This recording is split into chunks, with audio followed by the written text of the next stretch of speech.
अरविंद केजरीवाल की गिरफ्तारी हो गई है। और अरविंद केजरीवाल की गिरफ्तारी जिस कानून के तहत हुई है, आज मैं आपको उस कानून के बारे में बताता हूँ। ये कानून है PMLA, prevention of money laundering act 2002, जिसके तहत इसकी गिरफ्तारी हुई है। ये कानून 2002 में बना था और 1 जुलाई 2005 को ये पारित हुआ था।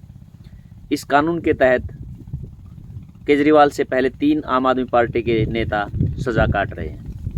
और ये कानून एक ऐसा कानून है, बहुत ही मैं कहूँगा खतरनाक कानून है, कि इसके तहत अगर एक बार गिरफ्तारी हो जाती है तो जमानत मिलनी बहुत ही मुश्किल है। तो ये एक्ट है क्या?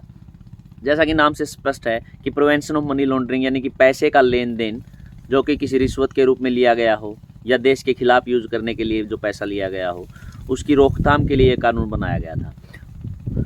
अगर मोटे तौर पर कहा जाऊं तो जब ये कानून लाया गया तो बताया गया कि आतंकवादी जब द्रोही गतिविधियों में शामिल होते हैं तो उसकी रोकथाम के लिए कानून लाया गया था। इसकी एक धारा है, धारा 45, जिसके तहत इस कानून में जमानत का प्रावधान नहीं है, यानी कि एक गैर जमानती मुकदमा होता है जिसमें जमानत नहीं मिलती है।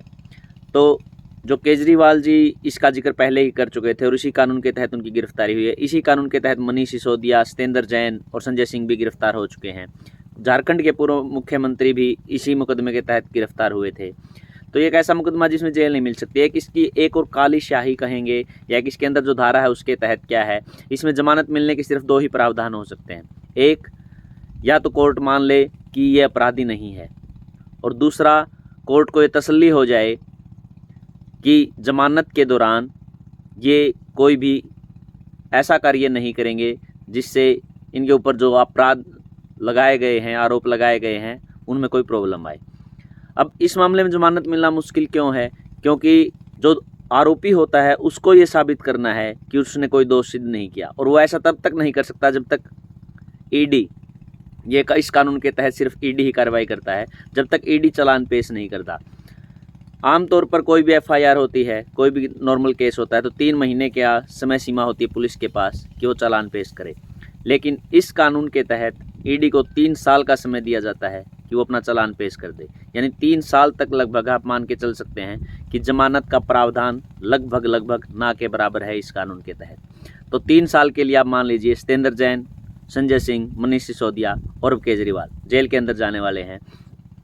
या फिर एक तरीका और हो सकता है, सरकार बदल जाए और उसके दबाव में ईडी कार्रवाई कर रही है, तब भी शायद इनको जल्दी जमानत मिल सकती है। तो आपकी इस कानून के बारे में क्या राय है?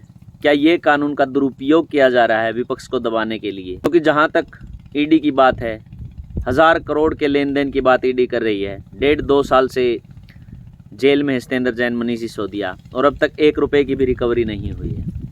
उसके बावजूद वो जेल में हैं, जमानत मिल नहीं रही है, क्योंकि जिस कानून के तहत PMLA, prevention of money laundering act, जिसके तहत इनकी गिरफ्तारी हुई है, उसमें जमानत का प्रावधान ही नहीं है। और ये कानून भी बना था 2002 में, यानी कि NDA सरकार में, अटल बिहारी वाजपेयी की सरकार में। कानून के दुरुपयोग का दौर जारी है।